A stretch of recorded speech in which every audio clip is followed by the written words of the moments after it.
Kur tāds? Udzgrūda, jā. Nu, baigais, es saku, tā ir pretinieku iespaidošana. Laikam gan. Un trenerē jau tā ir uzvārds. Šitas, kas? Kā viņam bija? Es tūlīt pateikšu. Labi. Tagad tev šitien dabūja iekšā. Jā, nu. Tā.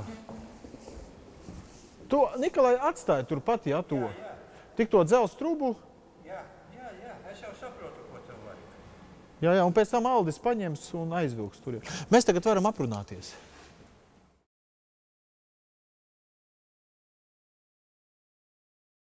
Es jau pielāgojos, jau cik tie 10-12 gadi, kad ņemos, un jau es uz sevi uzzinājis, un treneris mani zina, un palīdz viss, kas ir vajadzīgs, lai tieši es veiktu primārās lietas treniņu procesu, nevis vairāk sagatavošanu, atvešanu, krēslu, uzstādīšanu, iekāpšanu, nokļūšanu, inventāru pienešanu, atnešanu, ko es kādreiz pirmie gadi to es pats darīju, kad nebija tādas iespējas braukt pa nometnēm un tā.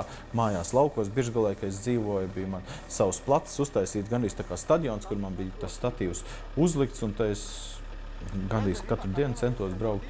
Lodi disku izmest, bet man tad vajadzēja kāpt ārā no krēsla, pēc saviem inventāriem braukt. Tas tā arī grūti bija, bet tas arī norūdīja mani. Pēc traumas man bija primārais uzstādījums ap sevi vingrot, ņemties, cik iespējas ir, tie 4-5 gadi es regulāri vingroju pa 4-5 stundām, ko man mamma teica, tas ir tavs darbs, tu vingroji, ņemies, cik būs, tik būs, Tad man pirmie gadi galīgi grūti bija, noliku uz grīdas, es tur vārtījos, locījos, tik kā bija, ka es baigi vingroju, bet nekas tur īpaši nebija. Knapi kustējos, bet tas bija pa gadiem, un tad jūta to nevis pa centimetriem gāja tas uzlabojums, bet pa milimetriem. Cik es tālu varēju dabūt, tik es dabūju to. Pēc tam kaut kādā, 94. 95. gadā mamma, paldies viņai, gribu pateikt ļoti, kas man ir izvilkusi tik tālu ar savu, un tagad, es domāju, viņa arī no Makvenmalas noskatās, un palīdz man tiem sasniegumiem. Tad viņa aizvilka Sogu Rinolīdu biedrību rīkoja sacensības, ko bija norganizējis mans treneris Aldis Šūpelnieks.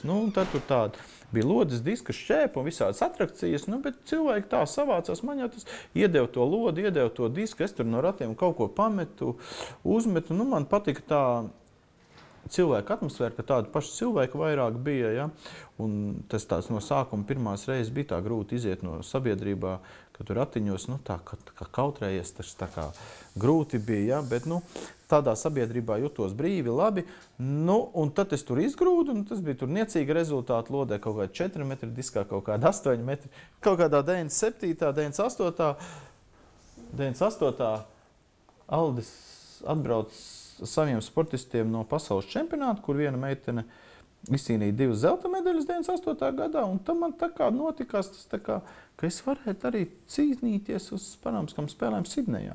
Tad bija jātaisa speciāls statīvs, no kā man jāgrūš, pirmois, protams, tas bija pirmais statīvs Latvijā, tāds speciāls krēslis, ko es uztaisīju, man brālis palīdzēja, kaimiņš palīdzēja, viņš bija tik liels, tāds liels krokodils, Maks, kurš bija grūti pārvietot. Kā es to uztaisīju, tā man arī uzreiz rezultāti uzlabojās. Protams, tur iekšā bija visu treniņu procesu ielikts, un tad ar tādu nevarēju braukt, un ar to veco es tuvojos jau tiem normatīviem, ar kādiem es būtu iekļuvis un aizbraucis Paralimpiskām spēlēm. Un tas tika izdarīts, un kā tie normatīvi tika izdarīti, es varēju doties Sidneju, tā bija atkal neziņa, aizbraukt uz tālājām otru pasaules malu Sidneju, piedalīties Paralimpiskās spēlēs, viss, kur tas tāda cita pasaule, kur cilvēki tūkstošiem ratiņkrēslu visādām invaliditātēm.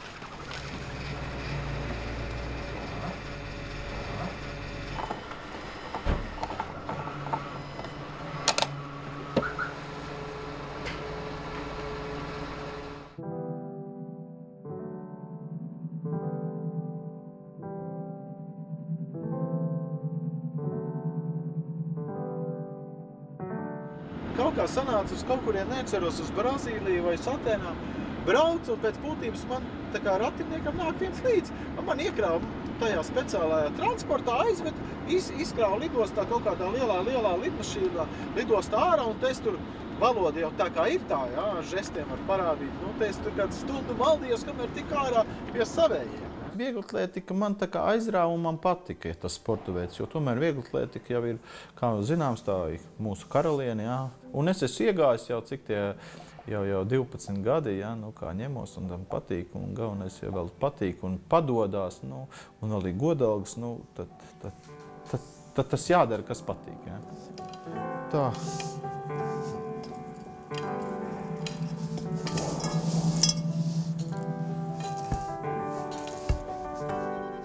Kas tos madračus te salicis? Tā, man ir mazlietiņ tā, bišķiņ galva pūp.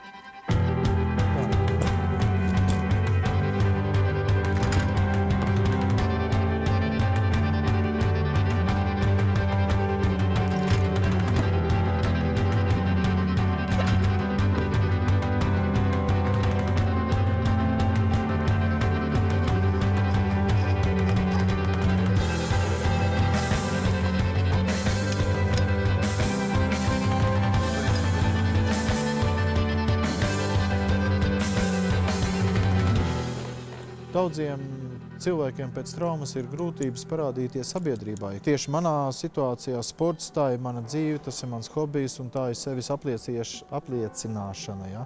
Un pierādīšana sabiedrībai, ka cilvēks ratiņkrēslos var sasniegt augstvērtīgos rezultātus sportā. Kurš, ja ne es, tā kā cilvēks sasniedz augstus rezultātus, protams, ne jau viens ar treneru palīdzību, visu komandu palīdzību, iet un rādīt tautai, popularizēt invalīdu sportu, ka tāds ir, ja. Ir jāskatās.